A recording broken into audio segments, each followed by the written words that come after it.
Hello viewers, আপনারা ভালো আছেন। আজকে আমি রড বাইন্ডিং ও প্লেসমেন্ট সম্পর্কে বিস্তারিত ধারণা দেব আপনাদের। বাড়ি নির্মাণের ভালো গ্রেডের রড ব্যবহারের পাশাপাশি রড বাইন্ডিং এবং প্লেসমেন্ট ইঞ্জিনিয়ারিং ড্রয়িং অনুযায়ী একদম ঠিকভাবে হতে হবে।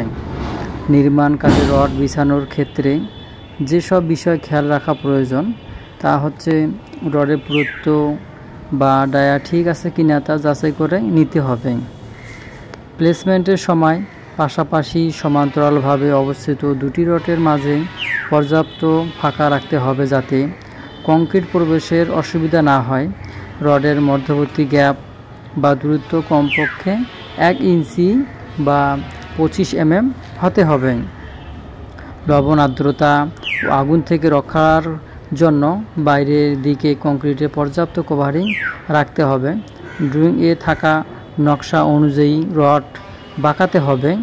রড জোড়া দেওয়ার ক্ষেত্রে অবশ্যই পর্যাপ্ত ল্যাপিং অর্থাৎ স্ট্যান্ডার্ড ল্যাপিং দিতে হবে। প্রতিটি ওভারল্যাপিং এই রড জিআই তার দিয়ে শক্ত করে বাঁধতে হবে, কোনো গ্যাপ দেওয়া যাবে না। বিমের কাজ স্ল্যাব থেকে বিম এবং বিম থেকে কলাম লোড ট্রান্সফার হয়ে ফুটিংয়ে চলে আসে। বর্তমানে টি বিম একটি জনপ্রিয় বিম আমাদের দেশে। এটি স্ল্যাবের সাথেই ঢালাই করা হয়ে থাকে। বিম বিভিন্ন প্রকারের হয়ে থাকে, যেমন সিম্পলি সাপোর্টেড বিম, ক্যান্টিলিভার বিম, ফিক্সড বিম ইত্যাদি। অবস্থান ভেদে আমরা বিমকে বিভিন্ন নামে ডেকে থাকি, যেমন গ্রাউন্ড ফ্লোরের বিমকে গ্রেড বিম, স্ল্যাবের সাথে থাকা বিমকে স্ল্যাব বিম, সর্ব উপরের ফ্লোরের অর্থাৎ রূপের সাথে থাকা বিমকে রূপ বিম বলি। শাটারিং ও নির্মাণ কৌশল 1 নম্বরে গ্রেড বিমের ক্ষেত্রে তলার শাটারিং হিসাবে ইটের সোলিং করে দেয়া যায় এবং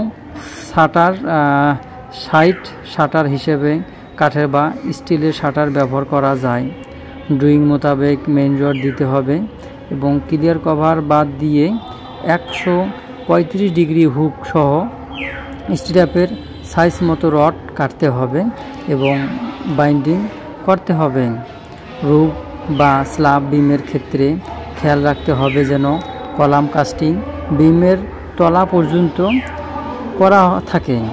বিমের তলার শাটার প্রথমেই করতে হয়, এরপর উভয় সাইডের শাটার করতে হবে। তবে কর্নার বিমগুলোতে তলার শাটার করে রড বাইন্ডিং হলে আউটসাইড শাটার করতে হয়। ড্রয়িং এর স্পেসিফিকেশন অনুযায়ী ল্যাপিং ও মাটাম হবে। সাধারণত মাটাম 12D থেকে 15D হয়ে থাকে। রড বাইন্ডিং হয়ে গেলে সকল কিছু চেক দিয়ে বিমের জালি প্লেস করতে হবে। চেকিং এ রডের dia, lapping length, lapping zone, stirrup spacing, hook length, মাটাম সহ সব কিছু চেক করে এরপর বিমের জালি রিলিজ করতে হবে। গেট বিমের ক্ষেত্রে শাটার জালি চেক দিয়ে ঢালাই করতে হবে। আর স্ল্যাব বিমের ক্ষেত্রে স্ল্যাবের সাথে একত্রে বিম ঢালাই করতে হয়। ঢালাইয়ের আগে শাটারে কোনো প্রকার ছিদ্র ফাঁকা আছে কিনা দেখতে হবে, ঠিকমতো টানা দেওয়া হয়েছে কিনা দেখতে হবে, নতুবা ভাইব্রেটিং করার সময় শাটার অনেক সময় ফেল করে। বিমের সাইড শাটার 72 ঘন্টা পর খোলা যায়, তবে বটম শাটার 28 দিনের আগে খোলা যাবে না কোনোভাবে।